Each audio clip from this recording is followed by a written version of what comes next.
Welcome to the Shout Out with Sage show. Shout out with Sage. Shout me out. And that's all I gotta say. So shout out and let's go. Hi, WM. How are you today? I'm great. How are you? Okay, there we go. I can hear you now. Yeah. And you have a movie coming out. I do. And yes. And what's the name of your movie? It's called Soul to Squeeze. And let me know more about it. What's it about? The film follows an odyssey by a character named Jacob, who undergoes an unorthodox sci-fi style of treatment that places his body into his own subconscious mind. He does this to avoid any type of traditional therapy because there's just something he will not talk about. So this is kind of the last house, on the street for him. And so he gives us a shot. And treatment, there's a great risk of the treatment because being physically placed into your own subconscious mind, at least in this world, causes great physical stress on the body. And, given that it's the subconscious going through pieces of your own mind to resolve issues, obviously can be very frightening. It's very beautiful at times and insightful. Hopefully by the end, that's what it is accomplishing for him. And, that's kind of an enlightenment. Why did you why did you pick this type of a topic? Like, it sort of reminds me of Eternal Sunshine of the Spotless Mind and maybe a little bit of Total Recall. Sort of. I don't know. These kind of questions I never am able to answer sufficiently because it just seems like obvious. I kind of disassociate when I come up with concepts. It just seems like obvious about anything to write about. Like Scorsese, why do you write about crime drama and a lot of his stuff? And he can answer pretty directly, or it's pretty intuitive why, because he grew up in that environment. And so I don't know really. I wish that's kind of part of the magic for me too, is to kind of view the stuff as an audience member at the same time that I'm creating it. Right. I mean, it's such a collaborative piece. I've been fortunate to have this movie be made and have some artistic freedom. So by people that on the team that supported it. So did other people help you with the writing, or you wrote it, but they came in with their other ideas to help flesh out concepts or, themes or plots or stuff like that? So conceptually, I pitched the idea and wrote a bit of scenes of the script in its really early form. And I pitched it to a producer, writer named Andrew Rivas, and he responded really well. And he said, "Yeah, let's make this movie. I'll executive produce it." And he felt that the idea was so personal to him, especially at the time. He's like, "I want to help write it too." And what did he feel? Why was it personal to him? Like, what was? You have to ask him specifically. Okay. It's just the film's about recovery in a sense that through the painful act of pure self-reflection and accountability to one's own mistakes, choices and mistakes, and growing from that, which is one of the hardest acts is to do that. That I found. Well, yeah, to learn and evolve as a human. So what's the therapy in your movie that is it, like you say, it's a different type of therapy. So what's the concept of that? So it takes place in the form of a house. So he goes into the house. We kind of just jump in at the story when he's, starting consenting to the therapy, and it's inside of a house. And once he consents to the therapy through a form of a waiver, and then the house sort of locks up, right? And then so that becomes the vessel of his mind. And it's not a film about isolation in a house. it starts off to seem like it could be that, but then it expands out. You know, the house transforms into whatever type of stage he's at and what he's needing to develop in that scene. Like Yeah. for him to evolve as a human, you mean? Like Yeah. he goes through different types of therapy to evolve as a human. Well, for instance, he meets all these sort of characters that kind of like an Alice in Wonderland type of a thread and stuff. So it's not a surreal film. It's very comprehensible, but surreal things, because of the subconscious element of it, environment, make it so that surreal stuff just happens. Stuff just pops out and scares the shit. And Scares the crap out of people, right? Yeah, I forgot. So no worries. So did you do a lot of research? Like, how did you come up with the therapy or the treatment that he'll endure? My short form films that I made, this is my first feature. The short form films that I had made before this have a lot of the similar themes, and mental illness is something I touch upon quite a bit. And why is that? Why do you like? Is that a personal thing, or you just think that it's both personal? Yeah, it's definitely personal. I've had been on both sides of therapy in a sense. I'm not a licensed therapist or anything, but I've been around group therapy and all sorts of things, facilitated and attended like group therapy type scenarios, and so it's always fascinated to me, because when it is successful, it's the transformation just amazes me, because it's like a totally different. Can you maybe talk a bit more about like what type of transformation do you see? Well, so Jacob, again, it's the main character. He wants to heal, but he doesn't want to do what it takes to heal, and that's why he's in the place in the first place, right? That's why he does this treatment. So he still has to pay some kind of exchange. It's like an exchange that you have to give up and go through. And applying it to real world therapy, it's just so diverse on what different types of mental conditions or whatever people need. So I can't, someone may need this type of therapy, and some people at a radically different therapy, I feel, from what I've learned. So this is just, it's just a specific, it's capsuled in a sci-fi element of it. But it also allowed me to explore things just outside of mental illness, because he's forlorn about some decision he made a long time ago when he was like 14 or 15. And it was something that he deeply regrets so much that he can't even talk about it, see it, remember it. And this house basically forces him to do that. So it's he stuffs it down really deep. Yeah, that's the reason why he's doing it, because he doesn't want to have to talk about it, because he would have to talk about it to heal.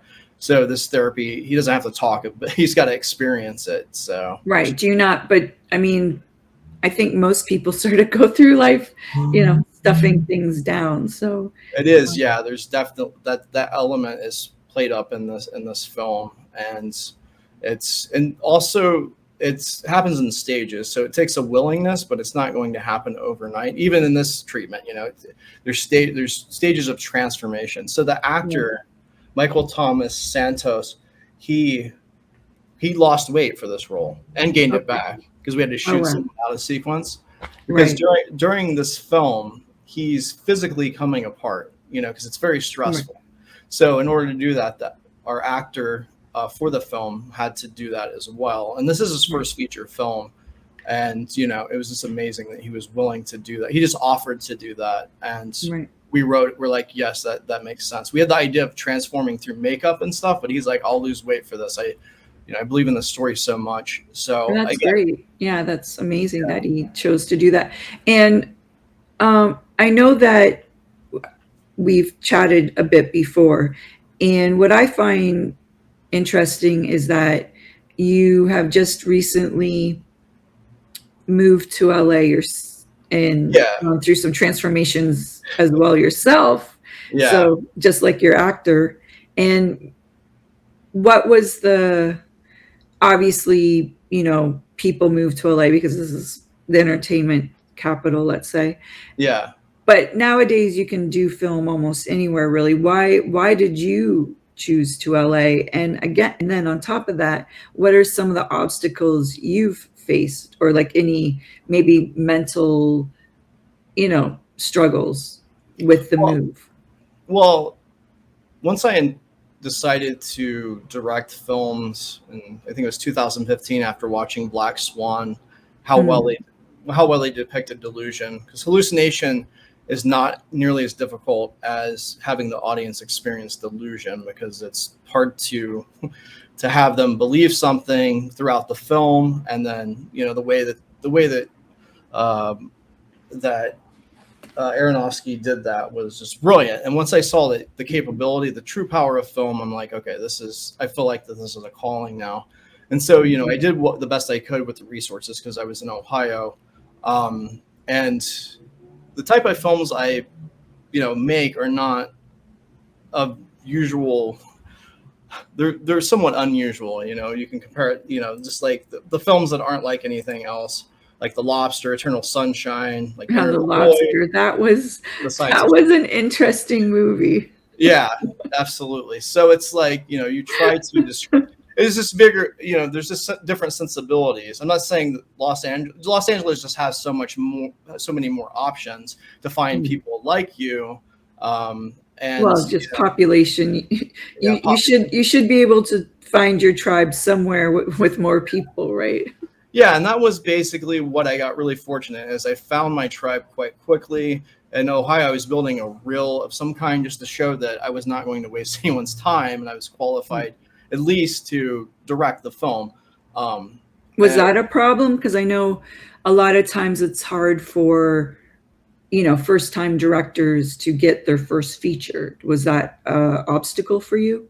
Well, within a year I moved here. Again, finding your people. I mean, that was what did it. Someone that's like, that buys into the idea, feels as strongly about the idea as you do, and is willing to give it, do whatever it takes to make that idea. So I found Right. that within a year, and we were shooting pretty much to the date that I moved here. I moved in June 1st, 2020, and I believe our first day of shooting was on June 4th or 6th or something.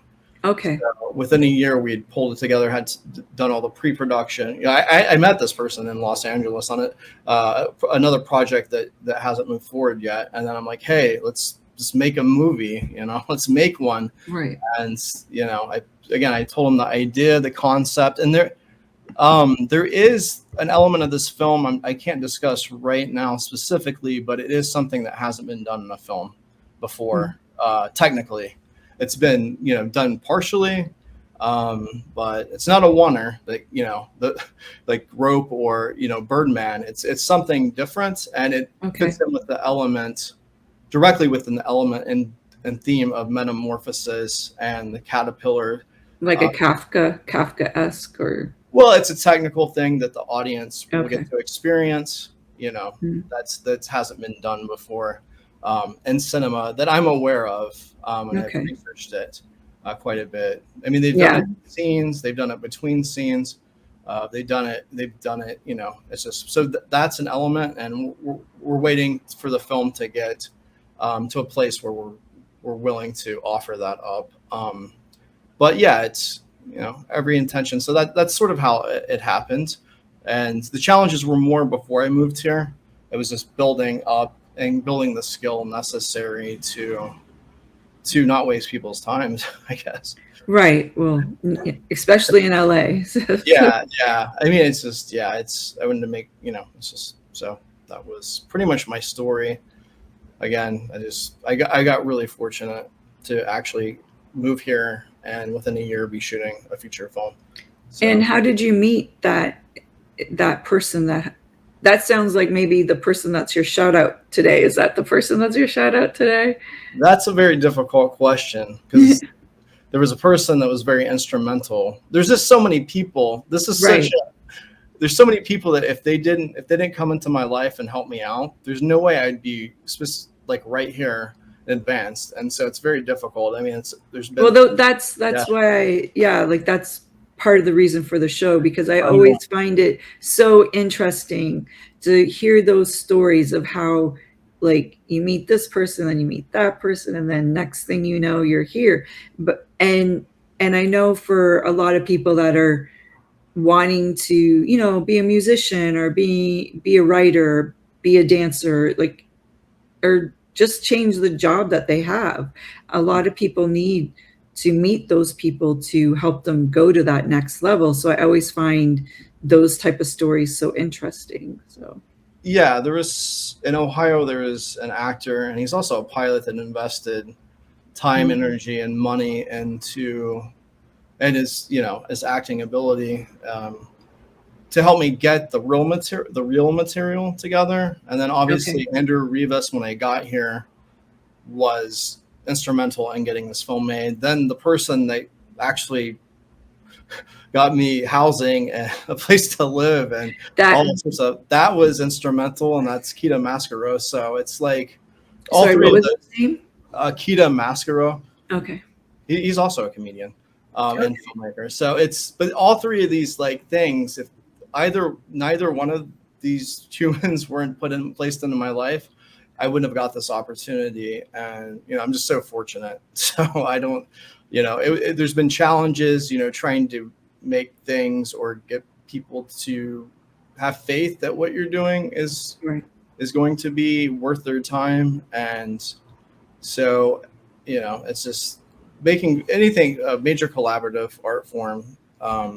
It's just getting stuff produced, making sure everything's in lockstep on all angles is insanely difficult. How did you do your first film? Like, was it a short film?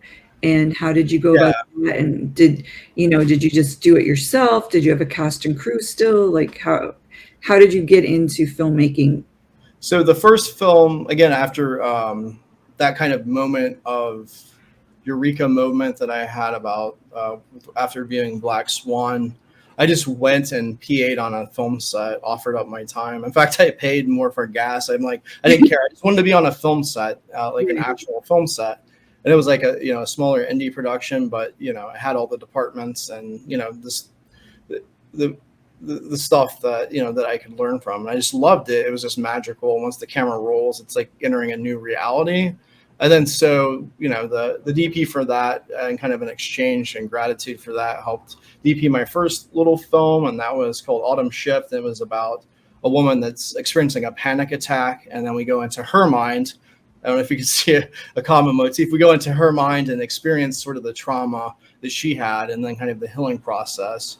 And then I made a film that's on Amazon, a short film about a grunge singer. She suffers from a condition that's more widely known now called pure OCD. And so it experiences her, what she's experiencing, and then her recovery. So it's a branch of OCD, except it can manifest in the mind in different ways. Some people have just these urges or these visions of either violence or sexual, like things that they don't want to do or feel guilty about. And they horrify the person in such a way that it can very inhibit their whole life. And it's not something they actually do. It's just, it pops into their head and they get stuck on it. You know, I mean, for me and other humans, we get these thoughts and we kind of let them pass like that. Oh, that's ridiculous. You know, we don't sit there and linger and judge on them and ruminate on them. And that's what this disorder does. And it really affects the people. So it's sort of like a loop of just thinking about the same thing over and over again.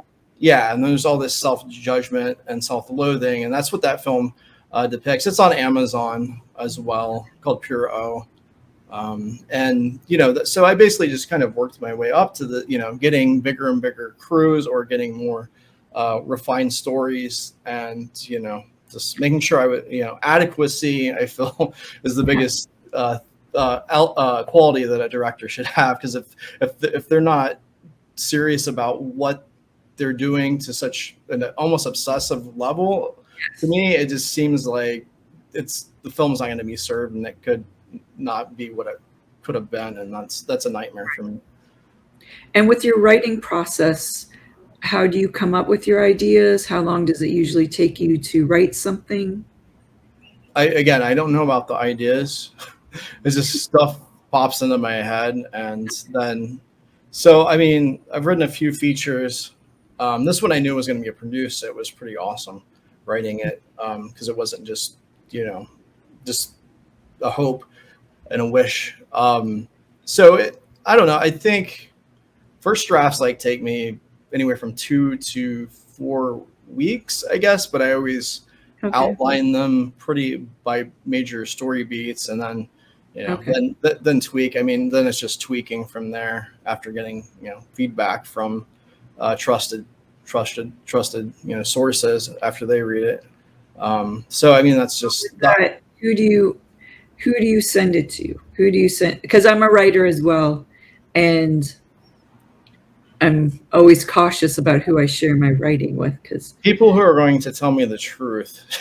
That's oh my God, it's so fabulous. Oh my God. Yeah, because that's not gonna help me. No, I've had people, it's funny you say that, because I consult and I do a lot of things within the film realm. I used to work for Film Independent and for NFP. So when I left there, well, even there, but when you're working for an organization, people trust your opinion much more. Yeah.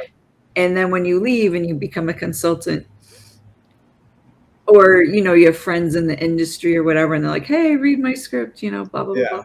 And then I always would ask them, I'm like, do you really want my honest opinion? Yeah. Actually, it was funny. I just watched Sing 2, the animated, the other day, and there's actually a line in there from the I think she's a talent agent, and she's like, do you really want my honest opinion? Because people ask and they really don't want it. And I almost cracked up. It's like, I'm like, these people who wrote this know. And it's true, like most people really don't want an honest opinion.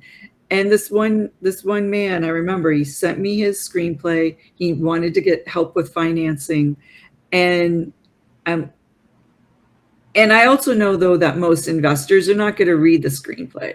So I asked him, do you just want help with the finance, or do you want help with the screenplay? And he's like, well, both. Well, he asked me first, he asked me first to read the screenplay. And I'm like, do you really want my opinion? Because I know if I send it out to a finance person, they're not going to read it anyway. So like it, sort of pointless for me to read it.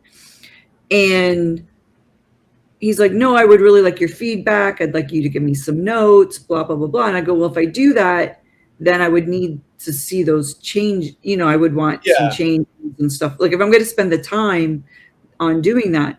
And then it's funny because I did it. I read it. I gave him some notes and feedback. And then, like a month passed or so, and I ran into him out and about, and he's like, oh, so what about the finance person? And I'm like, well, I gave you those notes, so I was waiting for you to make some adjustments before I send it out to anyone. And he just like, what? Oh.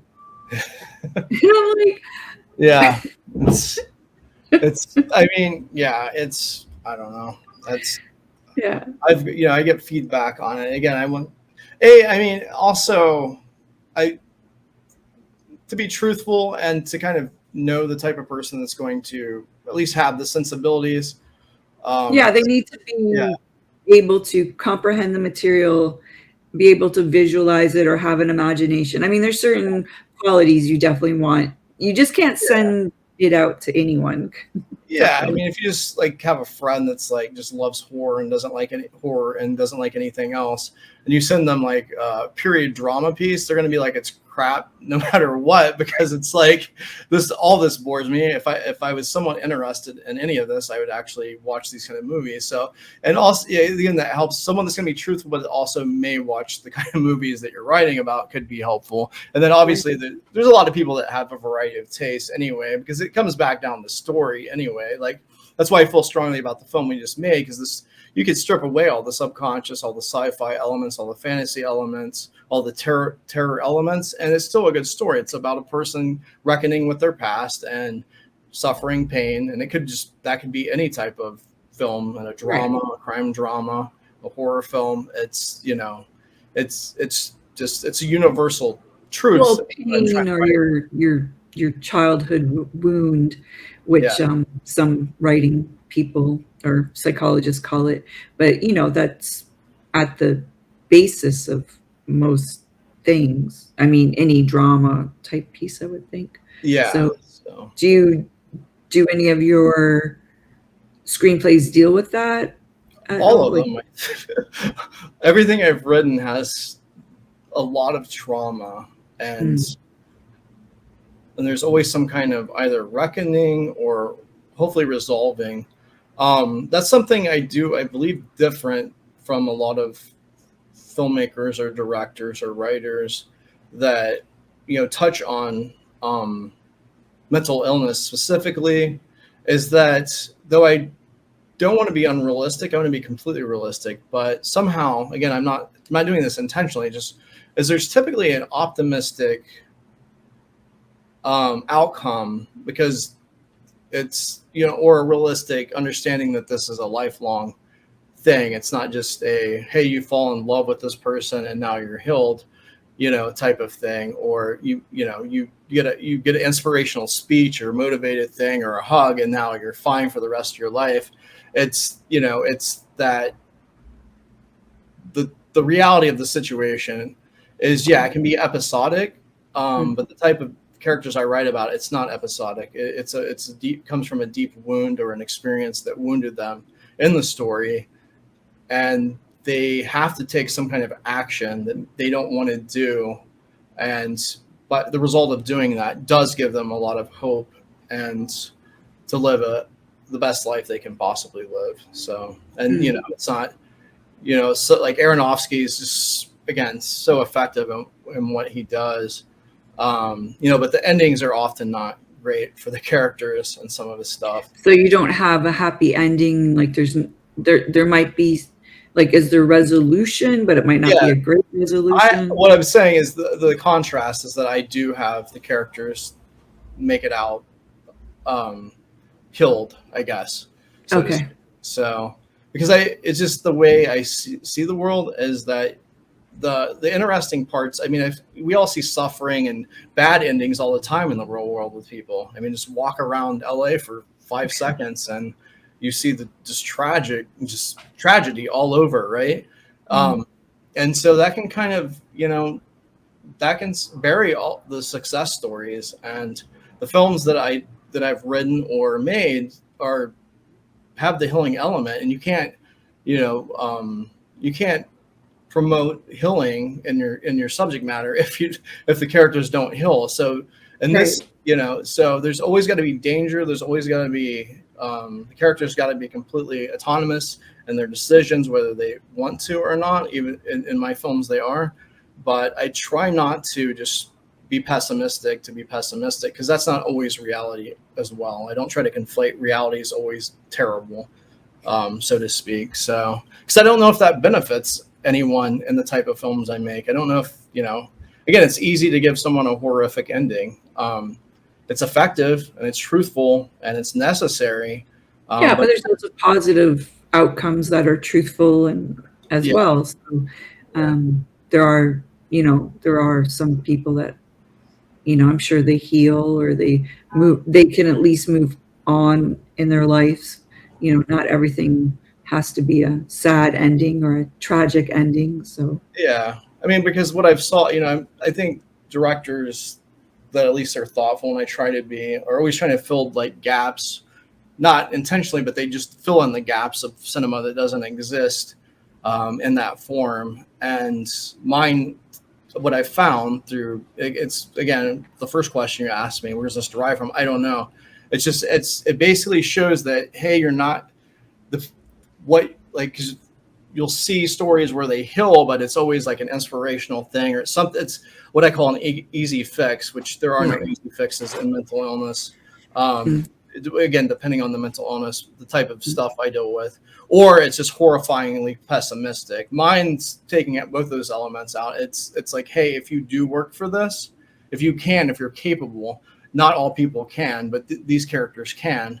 That's why I'm writing about them, or the movies. If you can at least attempt to do it, and there is going to be an outcome that's much better than if you don't. So that's mm.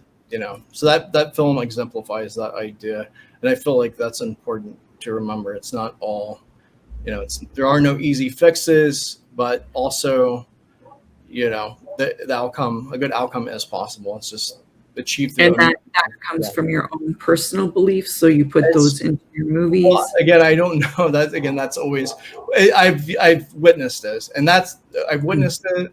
Almost like a miraculous type of transformation and metamorphosis in people, and that's worthy of discussion. Can you give a specific example, or? Well, I mean, just if you hang around the mental health community at all, again, clouded by just complete tragedies, people's minds scrambling, seemingly out of nowhere or for their whole life, and just there's no, their minds are so scrambled that they, through whatever mental illness they have, that it's like it's them, that's their own biology that's screwing them over completely and ruining their lives, and it's just like, it's horrifying.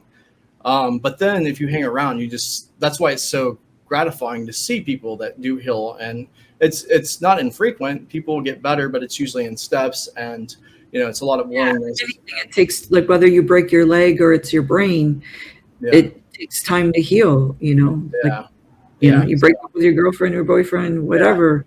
It takes time to heal. Like, you just, it doesn't happen, right away. With the healing process, how do you approach that in your film? Like, do you have like different ways they heal? Like, how do you show that?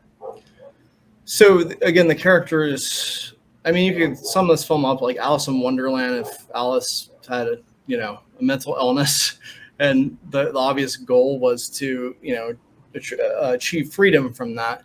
So he is faced with some very stylistic circumstances, events that happen, and that knock him off kilter or terrify him, or give him a sense of childhood wonder. Again, it's a journey. Even though we're in the house, it's still, the world opens up. Like, there's other, we end up in a scene where he's in the desert. So we have other locations aside from the house. So, what type of obstacles did you have during your filming, since you were out in the desert? That one was easy. Locations, were there major locations that were more difficult to film, or? The locations, I mean, I try to use production design to help assist in every location limitation, which is not unusual.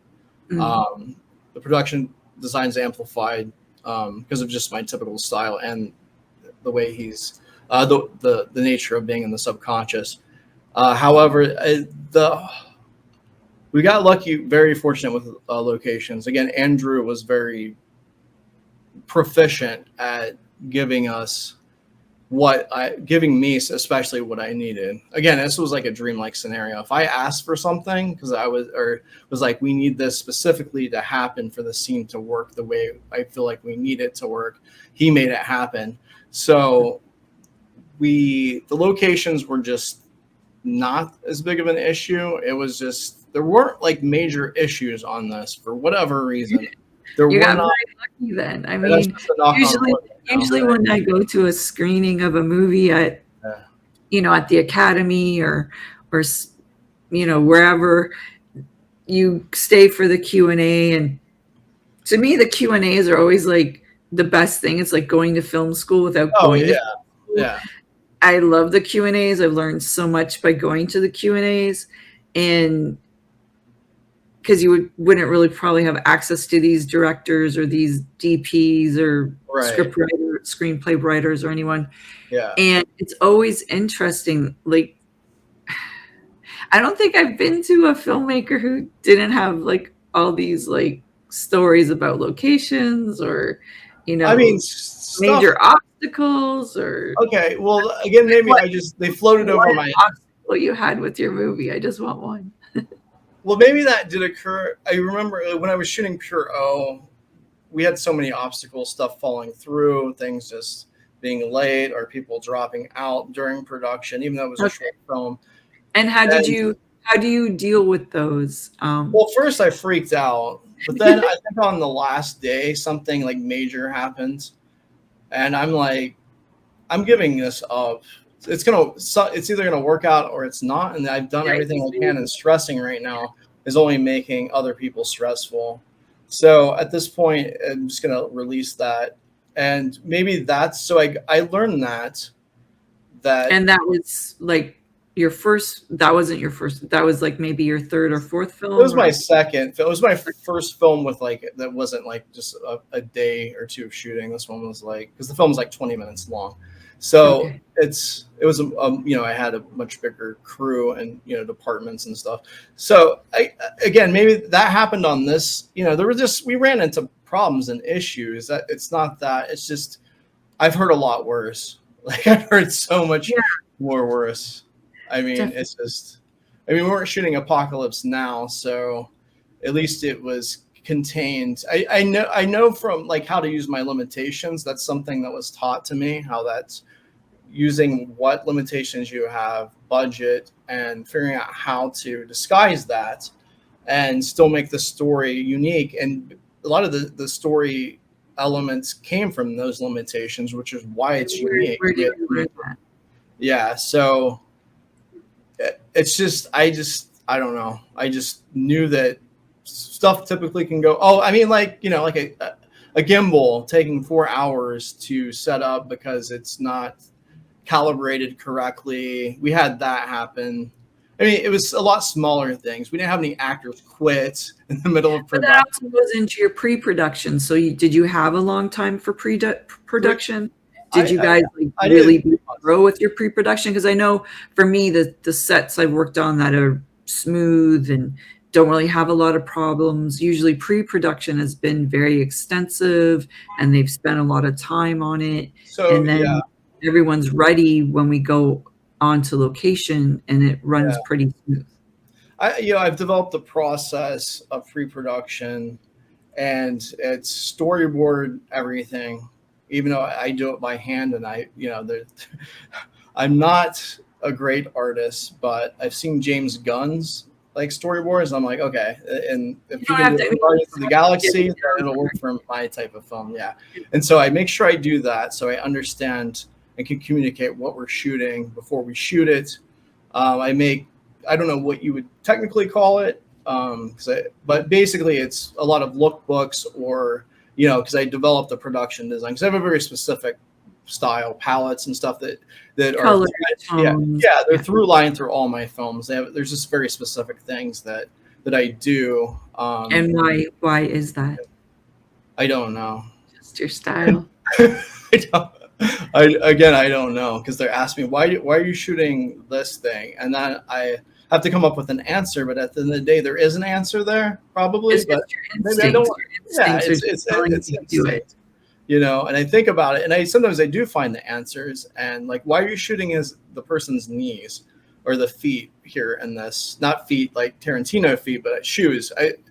I clothe my feet before I shoot them. That's just my style. So it's like, why are you doing that? I don't know, probably because there's a life there we see the life in their face or their body, the rest of it, but maybe the feet and shoes need to be, display more about the character at that moment. And as a woman, I love shoes, so you can. Well, if you watch through my catalog, I started to notice, I'm like, again, not bare feet. It seems like that there's already, that has been taken care of by certain directors.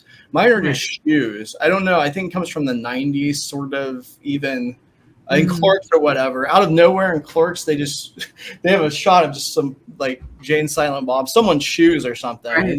It seems so out of place. The other day, and there was a bunch of shoes in it. What was it? I don't remember what it was, but there was a bunch of shoes in it. Yeah. I started to notice that I had these shoes on throughout my film. I don't know. It's something.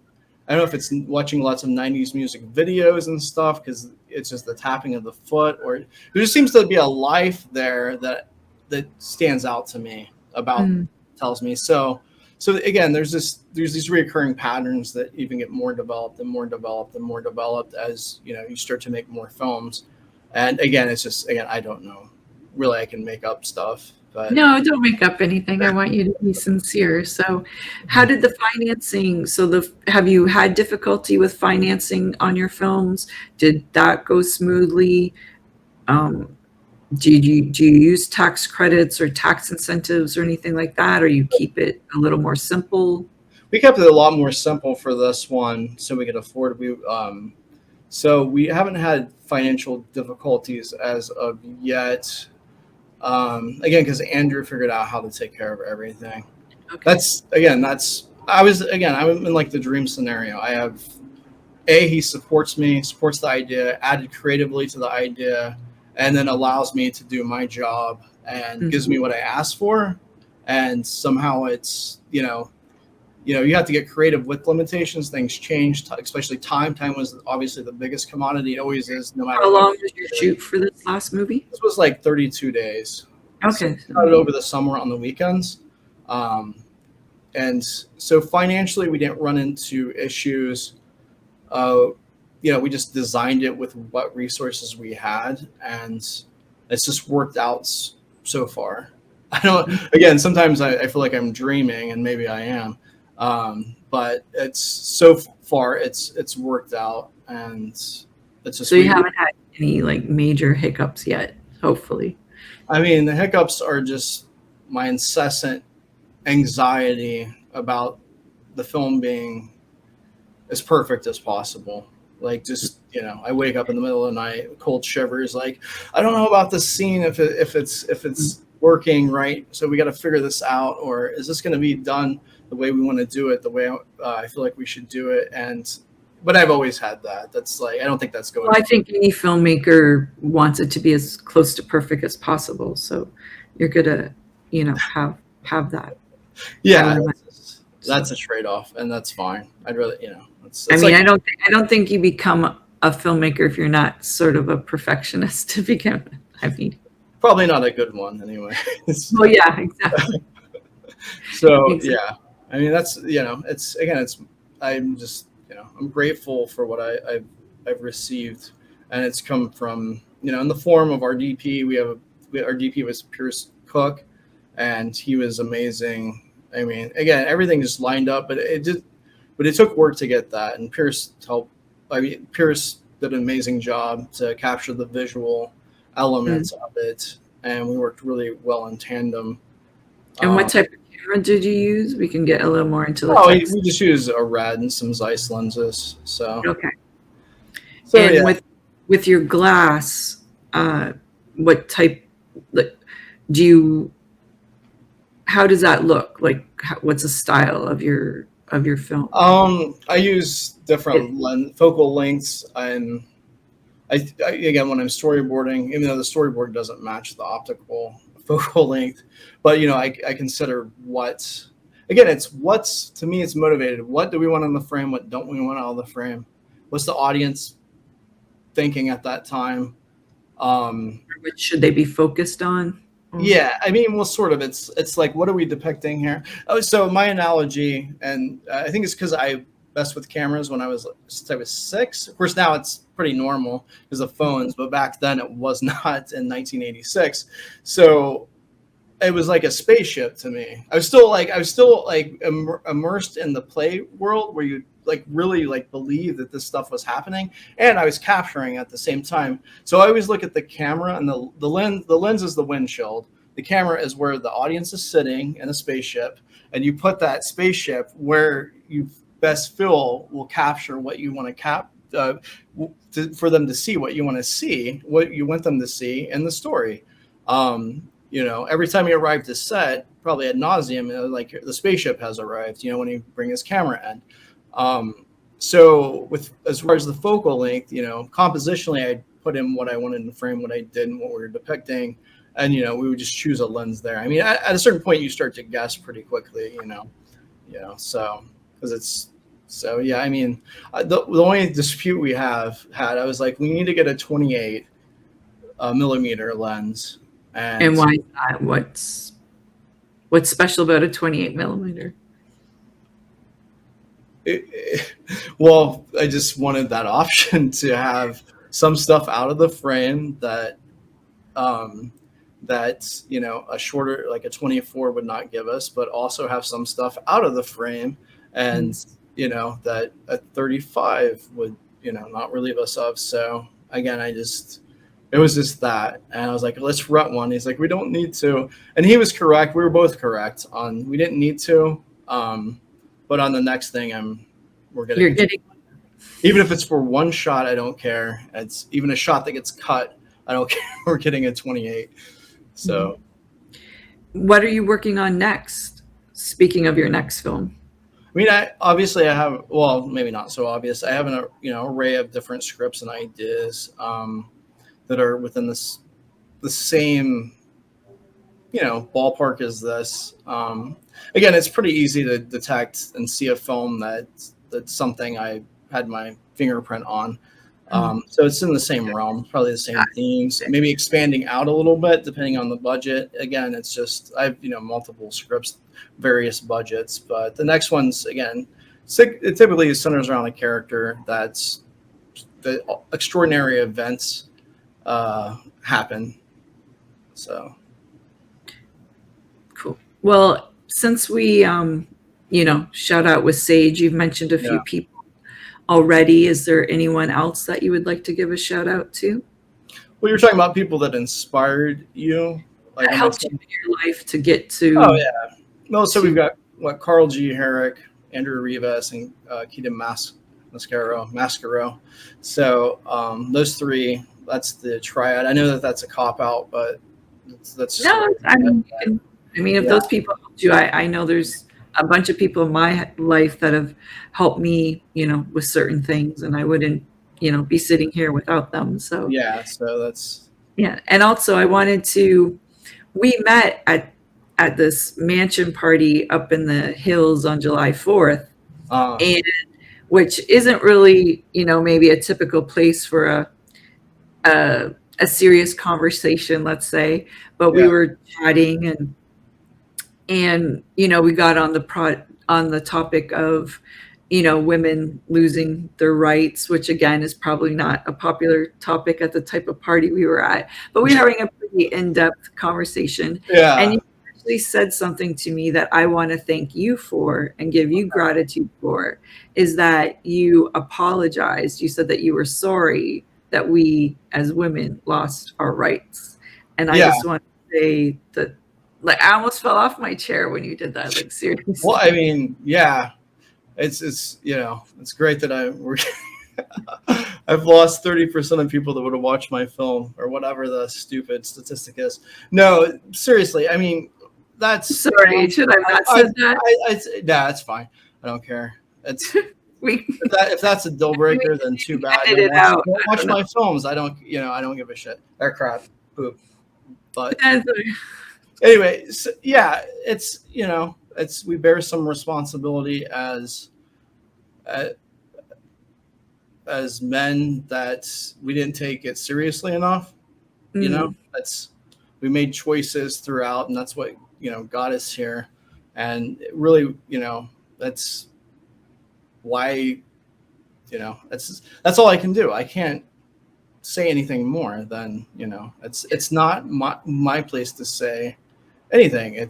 I'm not a woman with a uterus, so therefore I can't. Well, and it doesn't even matter that you're not a woman. Like, well, I mean, you have my undying support to the body autonomy, right? Right. So like everyone should have a right to their own choices. Like, if it's not like harming anyone else, and I'm under the belief, or from what science and doctors tell me, it's not a thing that's harming anything. And then when it does get to that point, it's already law that it's when the mother's life was in danger, and so it's I mean, I'm glad we went to the most I mean, I don't think there can be any more flashpoint topic we could be talking about now, but on the record, I don't. Off of that. I mean, we don't have to get into detail because, like, obviously we're not that type of show, but and I wasn't planning on going deep into that. I just wanted to say thank you for expressing Well, that. sorry again. Again, it's terrible. I mean, that's equality, equity. It's, will never have to worry about something like that. Right. But again, like for me, that's why I don't even like really talk. It's just like, it doesn't, to me, it's just that they took someone's rights away. That's really the point for me. It's regardless of what it's for, it's just really about that. So, but yeah, again, I don't want to get into the politics of that. It's a very personal choice for a lot of different people. So, but just that, they took your rights away. So, yeah, it's horrifying. So so your film's coming to, a film festival. When's it coming out? So yeah, we're in the process of polish right now to make sure everything and the perfection obsession I have is, and other people too. We want to make sure it's the best it can be. So that's sort of what the process, and released via festival first to see how it does, and then so forth. Also, there's a figure. He was mentally ill. He was very instrumental in developing like the indie style sounds. His name was Daniel Johnston, and I actually had the fortune of doing a short, a little short that based on a rant he did. He was a tragic figure. He had bipolar disorder, and it kind of derailed a lot of his not only personal life but his career. Daniel Johnston, back in the 80s. So. The project was that he kind of went on this rant, but then he was also an artist as well. And so we went through, and I went through all of his art, and we animated his actual artwork based on this rant about the color yellow. And so that was kind of the most recent project that I've done. Huh? What's that? Are you using the Coldplay song? No, I'm just joking. No, basically, yeah. So that's kind of what I'm involved with, and I love offbeat projects like that. So I was fortunate to get to direct that as well. So you're making it into art? How? So he was a musician, and the Austin scene. He arrived like in the Austin scene in the mid '80s, and you can still hear his sound basically, and other artists to this day. But he also was an artist as well. In fact, that's what he wanted to be first. And so we took this, he recorded everything. Like he ran around with a tape recorder and recorded all his phone calls for years. And we found one where he goes off on the color yellow. And I noticed in his artwork that he kept referring to yellow. And then Don Godey, producer, he said, hey, you direct a thing where we animate his actual artwork that he drew over the years at this rant. And so that's on YouTube. It's called Get Yellow. It's just a short, but it's based on a musician, correct? Yeah. It's not just based. It's actually a recording he did back. But he's a musician from Austin, you said? Yeah. He was. Yeah, he made his splash in Austin. He was, again. It's, if you know anything about Austin music history, or anyone that's interested into that. They should know who Daniel Johnston is. Linklater. He was in one of Linklater's short films. Okay, right. Short films, songs, and one of his songs in Slacker. So again, so it was just fun to kind of do that. It's an animated thing. That's actually on YouTube on Daniel Johnston official. What type of music did he do? He did music with heart, and that he only cared. There's a lack of beautiful self-awareness to what the sensibilities of polished music were, what most people were trying to achieve. He didn't care. He just did it. And so there's such a rawness and honest catharsis to it that it's, a lot of people can't listen. They can listen to the covers, but they can't listen to the raw recordings because they're just so raw. They're like, we're done on a tape recorder. But to me, they sound perfect because it's just pure artistry without caring about being polished. And so you can find all this music on Daniel Johnston YouTube as well. Sorry, repeat that. I sort of spoke over you. Oh, that's fine. You can find it on Daniel Johnston, YouTube official as well. I mean, there's just tons of stuff on YouTube with them. They made a documentary called The Devil and Daniel Johnston, which I recommend. I think the director won Best Director at Sundance. kind of like 2004. It's about a man that's mentally ill, who had a potential for career, but it kind of got derailed by bipolar disorder. So again, Okay. it just paralleled my own interest and intrigue. So yeah, I just wanted to shout that out because No, that sounds really interesting. And of course, because it is music and we are on a music station, oh yeah, that's why I was like wanting more information from you. So yeah, he kind of had a reintroduction into the interest because one of his song "Story of an Artist" was on a iPhone commercial, I believe, or a Mac commercial. So he unfortunately passed away, I believe, in 2018, maybe 17. But he's a very unique figure who I admire for the fact that he didn't did it thing sounds like. he did whatever he felt he needed to do artistically without conforming to standards and any type of phoniness that would have compromised his work. And I always try to follow that pattern in my own. So, Well, going with that, so do you feel like a push towards being maybe more commercial or picking themes that are a little more mainstream? no, because I'm just going to say, I mean, I want it to be accessible and I want an audience to be able to enjoy it, not just an exercise of me just putting a bunch of just strange stuff out. I'm doing it to connect. I make stuff to connect with an audience and, just connect with them, and they can't connect with stuff if it's so just over the top. And I wouldn't enjoy that either, like telling stories.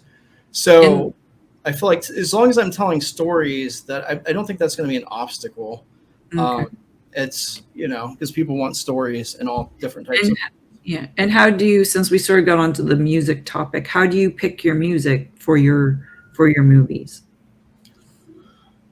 I mean, I rely on the collaborative nature, and helping whoever's composing it to understand what the film is all about and what the moments are about. And so far, I've had pretty decent success with that. And the composer we have now, he's a grandson of Alfred Newman. His name is Sonny Newman. He's extremely talented, insanely talented. I mean, we talk, and he's 22, and his knowledge of cinema history and Music, obviously. with intertwined with that, is just out of this world. It's just I like to just sit there and just let him speak for like 10 minutes about it, and it's just like I'm learning so much, and it's just so enjoyable. So Great. yeah, Cool. Well, with that, I want to thank you for joining me today, and can't wait to watch your movie. And give us a shout out one more time for the name of your movie. Soul to Squeeze. Okay. And thanks for being here at WM, and I'm sure I'll see you out and about somewhere soon. Yeah, thank you so much, Sage. Okay, it was great to see you. Great to see you Bye. too. Bye. Bye. Thanks everyone for joining us, and that was Shout Out with Sage today.